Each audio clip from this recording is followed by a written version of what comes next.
Panaka-naka ang pag-ulan at matinding traffic. Ininda na naman na maraming pasahero sa Commonwealth Avenue ngayong Miyerkules na umaga. Live mula sa Quezon City, may unang balita. Si James Agustin. James, kumusta na ang sitwasyon ngayon dyan?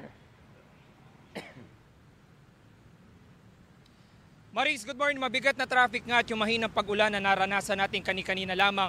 Yan yung nagpahirap sa mga kababayan natin na papasok sa kanilang mga trabaho at eskwelahan dito sa bahaging ito ng Commonwealth Avenue sa Quezon City. Pasado alas 6:30 pa lamang ng umaga kanina, mabagal na ang usad ng mga sasakyan sa westbound lane ng Commonwealth Avenue o yung lane na patungong Elliptical Road. Naiipon din ang mga nasa motorcycle lane. Sa eastbound lane naman, nagbukas nga ng zipper lane pero pila rin ang mga sasakyan. Dahil maulan, tumatabi muna ang ilang motorcycle riders para magsuot ng kapote.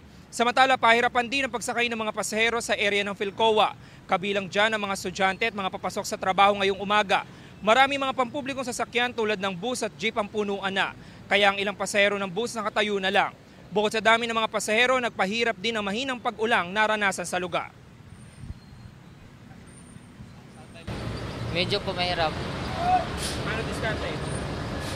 Kuha na lang po. Ito pa yung gamit. Pero ayos lang po, wala naman po eh. Kahit pa paano, kuha naman po. Nakakasakay kaya lang matagal. Nag-aantay pa eh. Kahit nakatayo po sa bus, okay lang. Kahit siksikan, basta umabot siya sa oras. Kasi may hinahabol na time. Importante yung payo. Kasi anytime uulan.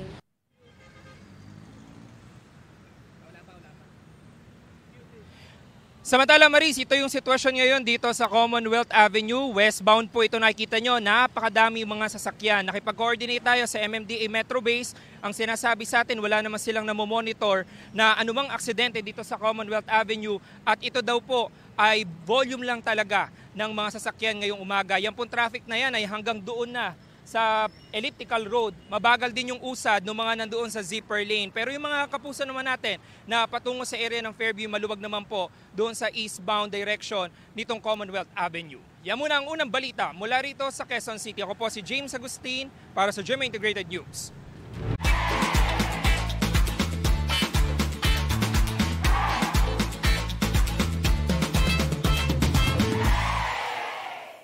Mga kapuso, para una ka sa mga balita, mag-subscribe sa GMA Integrated News sa YouTube. Sa mga kapuso abroad, subaybayan niyo po kami sa GMA Pinoy TV at sa www.gmanews.tv.